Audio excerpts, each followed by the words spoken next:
പ്രിയപ്പെട്ടവരെ, ഇന്നത്തെ ക്ലാസ്സിൽ ഞാൻ ഡിസ്കസ് ചെയ്യാൻ പോകുന്നത് സോളിഡ് സ്റ്റേറ്റ് എന്ന് പറയുന്ന ചാപ്റ്ററിലെ ഏറ്റവും പ്രധാനപ്പെട്ട ഒരു കാര്യം, ദാറ്റ് ഈസ് ബ്രാക്സസ് ഇക്വേഷൻ ആണ്.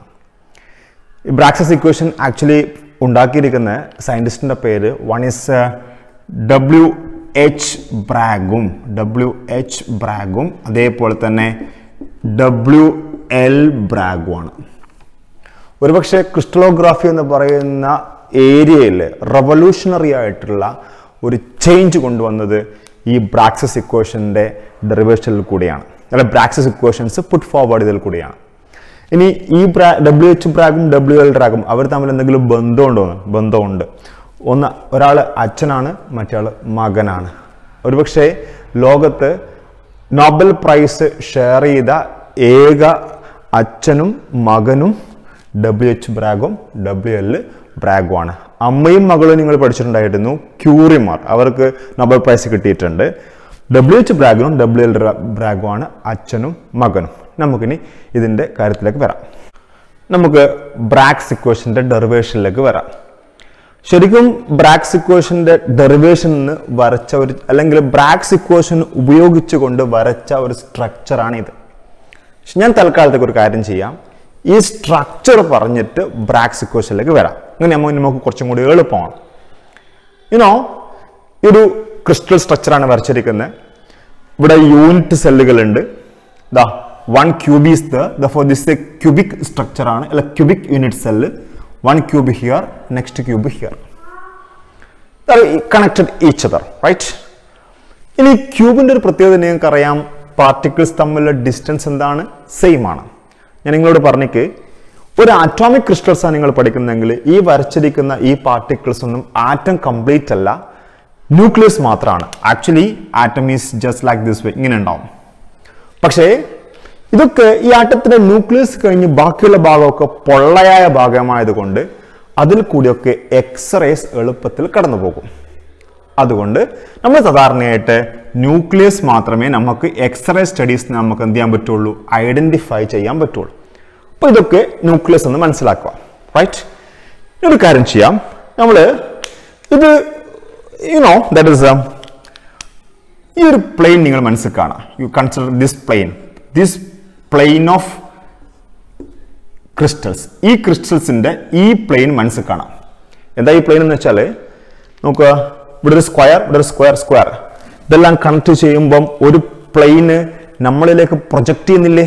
ആ പ്ലെയിന് മാത്രം നമ്മൾ കൺസിഡർ ചെയ്യാം. അങ്ങനത്തെ കുറേ പ്ലെയിനുകളുണ്ട്, ബാക്കിലുണ്ട്. ഈ ക്രിസ്റ്റൽസിന്റെ ബാക്കിൽ അങ്ങനത്തെ പ്ലെയിൻ ഉണ്ട്.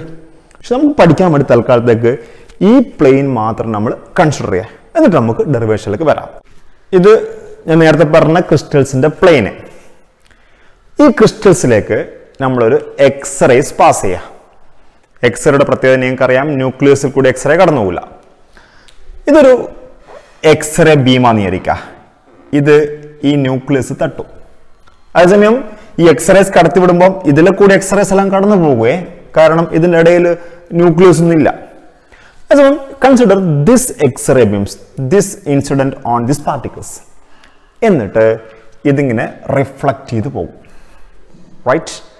അതേപോലെ അനദർ എക്സ്റേസ് ബീം കുറച്ചും കൂടി താഴത്തെ പ്ലെയിനിലേക്ക് കയറിയിട്ട്, ദാറ്റ് ഈസ് ഇങ്ങനെ വന്നിട്ട് ഇവിടുന്നും എന്ത് ചെയ്യും, റിഫ്ലക്ട് ചെയ്ത് അങ്ങോട്ടേക്ക് പോകും. അങ്ങനെയാകുമ്പോൾ ഈ റിഫ്ലക്റ്റഡ് ആയിട്ടുള്ള ബീമുകളെയൊക്കെ നമ്മളൊരു ഫോട്ടോഗ്രാഫിക് ഫിലിമിൻ്റെ മേലെ പതിപ്പിച്ച് കഴിഞ്ഞാൽ ഈ ഫോട്ടോഗ്രാഫിക് ഫിലിമിൽ നിങ്ങൾക്ക് കുറേ ഡിഫ്രാക്ഷൻ പാറ്റേൺസ് കാണാൻ പറ്റും. ആ ഡിഫ്രാക്ഷൻ പാറ്റേൺസ് ഉപയോഗിച്ചുകൊണ്ടാണ് നമ്മൾ ക്രിസ്റ്റൽ സ്റ്റഡീസ് നടത്തുന്നത്. ഓക്കെ, ഇത് ABC എന്ന് പറയുന്ന ഫസ്റ്റ് ബീം ഓഫ് എക്സ്റേസ്, അല്ലെ first line of X-rays. This is DEF second beam, അല്ലെ സെക്കൻഡ് ബീം ഓഫ് എക്സ്റേ എന്നായിക്കോട്ടെ. ഈ എക്സ്റേ ഇതിന്റെ മേലെ പതിക്കുന്ന ഒരു ആംഗിൾ ഇല്ലേ, ദാറ്റ് ഈസ് ഗ്ലാൻസിങ് ആംഗിൾ എന്നാ പറയാ, GLANCING, ഗ്ലാൻസിങ് ആംഗിൾ തീറ്റയാന്ന് വിചാരിക്കുക. അങ്ങനെയാകുമ്പോ ഇതൊരു പ്ലെയിൻ ഓഫ് ആറ്റം, ഇതൊരു മറ്റൊരു പ്ലെയിൻ ഓഫ് ആറ്റം ആയിക്കോട്ടെ. ഇവിടെ പ്ലെയിൻ ഓഫ് ലാറ്റിസ് പ്ലെയിൻ എന്നാ പറയാ, ഇതിന്റെ പേര് lattice plain. One lattice plain here, next lattice plain here. അങ്ങനെയാകുമ്പോൾ അവർ തമ്മിൽ ഡിസ്റ്റൻസ് ഉണ്ട് അല്ലേ? അതിന് എനിക്ക് പറയാം ഡി എന്ന് പറയുന്ന ലെറ്റർ ഉപയോഗിക്കുക. D is Inter planar distance എന്നാ പറയാം. ഇന്റർ പ്ലാനാർ ഡിസ്റ്റൻസ് ആണ്. റെഡി? ഓക്കെ. നെക്സ്റ്റ് ഒരു കാര്യം ചെയ്യാം. ഈ റെഡ് ലൈനിനെ ഞാൻ എന്ത് ചെയ്യുക, ഒന്ന് നീട്ടി വരയ്ക്കുക ഇങ്ങോട്ടേക്ക്. റെഡ് ലൈനെ നീട്ടി വരച്ചാൽ U will get this point. ഇവിടെ എത്തും. ഐ എം സെയിങ് ഇത് എം ആയിക്കോട്ടെ. That point is M. Next similarly ഇവിടത്തേക്ക് വരിക അല്ലേ? ഇതിന് നീട്ടി വരച്ചാൽ ഇവിടെ ഒന്ന് അവസാനിക്കും. ദാറ്റ് ഈസ് എന്നും ആയിക്കോട്ടെ. ഇനി മനസ്സിലാക്കുക, ഇത് തീറ്റയാന്ന് വിചാരിക്കുക. അങ്ങനെയാണെങ്കിൽ ഇത് എന്ത് തന്നെയായിരിക്കും? തീറ്റയായിരിക്കും. മാത്തമെറ്റിക്സ് നിങ്ങൾ പഠിച്ചിട്ടുണ്ട്, കോൺഗ്രുവൻ്റ് ആംഗിൾ എന്നൊക്കെ പറയാം. ദാറ്റ് ഈസ് ഇത് എന്ത് തന്നെയായിരിക്കും? തീറ്റയായിരിക്കും. ഇത് എന്ത് തന്നെയായിരിക്കും? തീറ്റ തന്നെയായിരിക്കും. ഓക്കെ. അങ്ങനെയാണെങ്കിൽ നമ്മളൊരു കാര്യം ചെയ്യാം. Consider this triangle. കൺസിഡർ ചെയ്യാം triangle that is M B E. Consider ചെയ്യുക. എം ബി ഇ കൺസിഡർ ചെയ്യുക. അങ്ങനെ എനിക്ക് പറഞ്ഞൂടെ, അവിടെ sine theta is equal to you can say that is opposite side, that is ME divided by this one hypotenuse, that is BE is equal to, you can say ME divided by what? D ആയിരിക്കും. D means this distances, interplanar distances ആയിരിക്കും. D, small d. Or you can say ME equal to D sin theta ആണ്. ME equal to D sin theta ആണ്. Ready? Similarly, consider triangle this one. ഈ triangle consider ചെയ്യാം. That is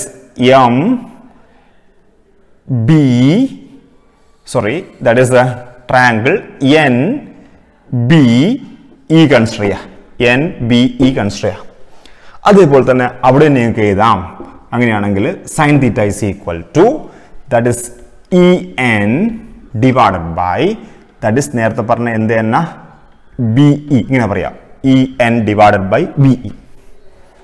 BE is nothing but D ആണ്, interplanar distances ആണ്. Therefore is equal to EN divided by D. Therefore you can say EN is equal to what? D sin theta. ഇങ്ങനെയും പറയാം. This is equation number 1, this is equation number 2. ഇങ്ങനെ പറയാൻ പറ്റും. Ready? This reflected beam, that is BC and EF undergo interference with each other. അവർ തമ്മിൽ നിങ്ങൾക്കറിയാം, നിങ്ങൾ പഠിച്ചിട്ടുണ്ടായിരുന്നു, X-ray is a electromagnetic wave ആണ്. സ്വാഭാവികമായിട്ടും ദിസ് ഹാവ് എന്ത് നാച്ചർ ഉണ്ടാവും? വേവ് നാച്ചർ ഉണ്ടാവും. ഇതിനും വേവ് നാച്ചർ ഉണ്ട്. അങ്ങനെയാകുമ്പോൾ വേവുകൾ തമ്മിൽ ഇന്റർഫിയർ ചെയ്യും, അല്ലെ ഇന്റർഫറൻസ് പ്രൊഡ്യൂസ് ചെയ്യും.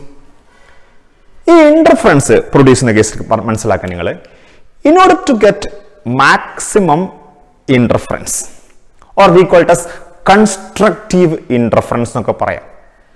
കൺസ്ട്രക്റ്റീവ് ഇന്റർഫറൻസ് ഉണ്ടാകുമ്പോൾ മാക്സിമം ഇന്റൻസ് ബീം ഉണ്ട്. അങ്ങനെ കൺസ്ട്രക്റ്റീവ് ഇന്റർഫറൻസ് ഉണ്ടാകാനുള്ള കണ്ടീഷൻ ഇതാണ്. നമ്മൾ പറഞ്ഞിരിക്കുന്ന ആ രണ്ട് ബീം ഓഫ് ലൈറ്റും ഷുഡ് ബി ഇൻ ഫേസ് ആയിരിക്കണം. എന്താണ് ഇൻ ഫേസ് എന്ന് പറഞ്ഞ കാര്യം? വെരി സിമ്പിൾ ആണ്, നോക്കണേ. ഇത് ഞാൻ പറയുന്നു, ദാറ്റ് ഇസ് BC എന്ന് പറയുന്ന നമ്മളെ റേസ, ദാറ്റ് ഇസ് BC എന്ന് പറയുന്ന ബീമാണ്. Ready? Then this is EF എന്ന് പറയുന്ന രണ്ടാമത്തെ റേസ. BC കുറഞ്ഞ ദൂരം മാത്രമേ സഞ്ചരിച്ചിട്ടുള്ളൂ, അതിലും കൂടുതൽ ദൂരം ആര് പോയിട്ടുണ്ട്? EF പോയിട്ടുണ്ട്. അതുകൊണ്ടാണ് EF-നെ ഞാൻ കുറച്ചും കൂടി നീളത്തിൽ വരച്ചിരിക്കുന്നത്. ഇപ്പോൾ നിങ്ങൾ നോക്ക്, ഇതിന്റെ ക്രസ്റ്റാലെ നോക്ക്, ഇതിന്റെ ക്രസ്റ്റും ഇതിന്റെ ക്രസ്റ്റും സെയിം ഫേസിലല്ലോ ഉള്ളത്, അല്ല ഫാൾസ് ഓവർ ദി അതർ ആണ്. ഇതിന്റെ ട്രഫും സെയിം ഫേസിലാണ്. തൽഫലമായിട്ട് അവർ തമ്മിൽ ഇന്റർഫറൻസ് നടക്കും. ആ ഇന്റർഫറൻസ് ആണ് കൺസ്ട്രക്റ്റീവ് ഇന്റർഫറൻസ്. അപ്പൊ നിങ്ങൾ ചോദിക്കും, എന്താണ് ഡിസ്ട്രക്റ്റീവ് ഇന്റർഫറൻസ് എന്ന് ചോദിക്കും. ഫോർ എക്സാമ്പിൾ, ഒരു റേ ഇങ്ങനെ ഇതിങ്ങനെ വരുന്നിരിക്കുക, റൈറ്റ്?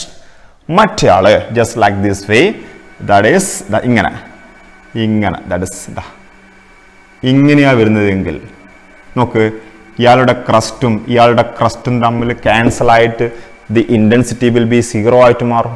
പക്ഷെ നമുക്ക് ഇൻറ്റൻസിറ്റി 0 ആകാൻ പാടില്ല. You will get maximum intensity കിട്ടണം. ആ മാക്സിമം ഇൻറ്റൻസിറ്റി കിട്ടണമെങ്കിൽ കണ്ടീഷൻ ഇതാണ്, there should be constructive interference. Constructive interference നടക്കണമെങ്കിൽ crest falls over other crest. I mean രണ്ട് ക്രസ്റ്റുകളും സെയിം ഫേസിലായിരിക്കണം, രണ്ട് ട്രഫുകളും സെയിം ഫേസിലാകുമ്പോൾ നമുക്ക് മാക്സിമം ഇന്റർഫറൻസ് കിട്ടും. Right? In order to get this constructive interference, there is a condition.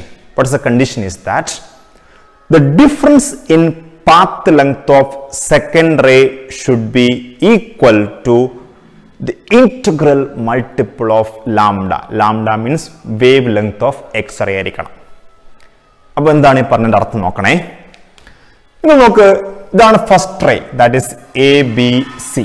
Okay, this is second ray DEF. നോക്ക്, ABCയും DEFും സഞ്ചരിച്ചിരിക്കുന്ന പാത്തിന്റെ ലെങ്ത് സെയിം ആണോ ഡിഫറെന്റ് ആണോ? ഡിഫറെന്റ് ആണ്. സെക്കൻഡ് റേ കുറച്ചും കൂടി ദൂരം പോയിട്ടുണ്ട്. അങ്ങനെയാകുമ്പോൾ എത്ര കൂടുതൽ ദൂരം ഈ സെക്കൻഡ് റേ സഞ്ചരിച്ചിട്ടുണ്ട്, അതാണ് difference in path length of the second ray എന്ന് ഉദ്ദേശിക്കുന്നത്. അത് മനസ്സിലാക്കാൻ എളുപ്പ വഴിയുണ്ട്.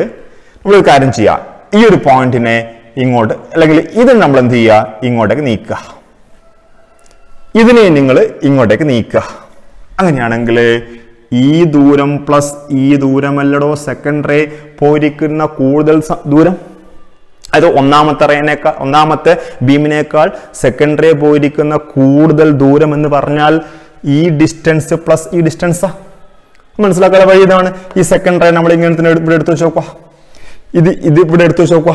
അങ്ങനെയാകുമ്പോൾ ഈ ദൂരവും എക്സ്ട്രാ അല്ലേ? That is the difference in second path length of the second ray. That is, you can say that ME plus EN is the difference in path length of the second ray. ഇവർ പറയുന്നു, in order to get an intense beam or highly reflected beam, the difference in path length of second ray should be equal to integral multiple of lambda ആണ്. That is, this should be equal to എത്രയാണ്? n lambda ആണ്. എന്ന് വെച്ചാൽ integral number ആ, that is n is equal to 1, 2, 3 etc. Right? I told you that this m is equal to d sin theta. Already നമ്മൾ derive ചെയ്തിട്ടുണ്ട് d sin theta. en equal to എന്ത് തന്നെയാ? d sin theta. അങ്ങനെയാണെങ്കിൽ d sin theta plus d sin theta equal to n lambda. അപ്പോൾ 2d sin theta ഉണ്ട്. Therefore you can say that 2d sin theta is equal to what? n lambda. ഇത് തന്നെയാണ് നമ്മളെ very simple ആയിട്ടുള്ള ബ്രാഗ്സ് equation. അവിടെ തീറ്റ എന്ന് വെച്ചാൽ glancing angle, theta is glancing angle ആണ്. d means interplanar distances ആണ്. n is integers 1, 2, 3 etc. n ന്റെ വാല്യൂ 1 ആണെങ്കിൽ we call it as first order diffraction എന്നാ പറയാ. 2 ആണെങ്കിൽ second order diffraction, 3 ആണെങ്കിൽ third order diffraction etc. എന്നൊക്കെ പറയും. Then lambda is the wavelength of X-ray ആണ്. റൈറ്റ്? ഇതാണ് നമ്മുടെ ബ്രാഗ്സ് ഇക്വേഷൻ. ഇനി നിങ്ങളോട് എക്സാമിന് ഒരു എസ്സേ ഒക്കെ ചോദിക്കുകയാണെങ്കിൽ നമ്മൾ എന്തൊക്കെ ആൻസർ ചെയ്യണം, അതിൻ്റെ നോട്ട്സ് പറയാം. ബ്രാഗ്സ് equation. It was proposed by W.H. Bragg and W.L. Bragg. It is very useful in crystallographic studies. Then അടുത്തത്, when a beam of X-ray is passed through a crystals and the reflected beams are incident on a photographic plate, diffraction patterns are obtained. These diffraction patterns are used to study the crystal structure. ഇനി അതിൻ്റെ derivation എന്ന് പറഞ്ഞതിന് ശേഷം നിങ്ങളിത് വരഞ്ഞേക്കുക. ABC, DEF, ഇത് M, ഇത് E, ഇത് E, ഇത് N, പതിക്കുന്ന ആംഗിൾ തീറ്റ കാണിക്കുക. ഈ ആംഗിളും തീറ്റ തന്നെയാണ്, ഇതും തീറ്റ തന്നെ, ഇതും തീറ്റ തന്നെ. ഇവിടെ ഒരു ഫോട്ടോഗ്രാഫിക് പ്ലേറ്റ് ഉണ്ടെന്നുള്ള കാര്യം കാണിച്ചേക്കണം, വരച്ചു നോക്കുക. എന്നിട്ട് consider A number of parallel lattice plain separated each other by a distance of d. d means this distance d. Full stop.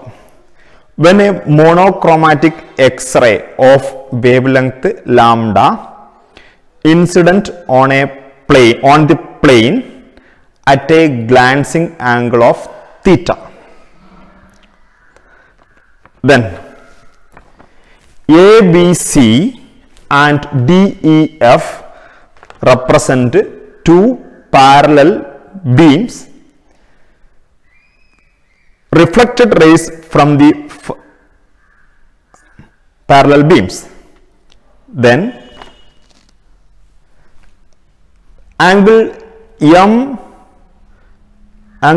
EBM equal to theta,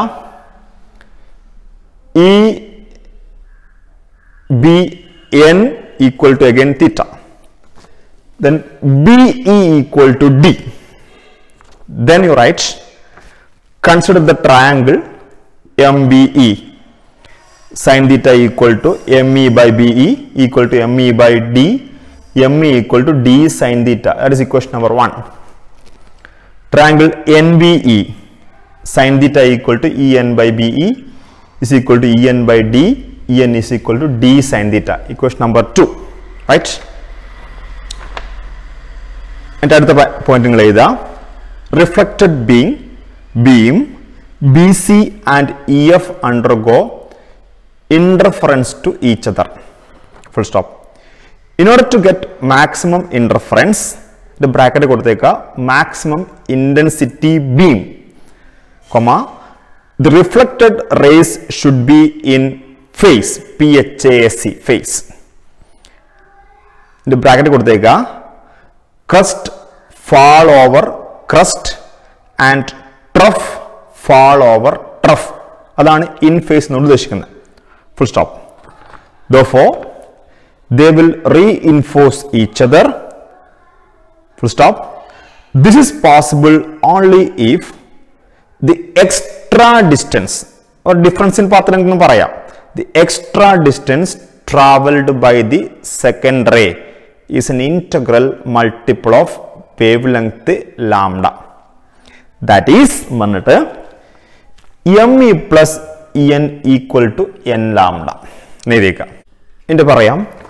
We know ME equal to D sin theta, En equal to D sin theta.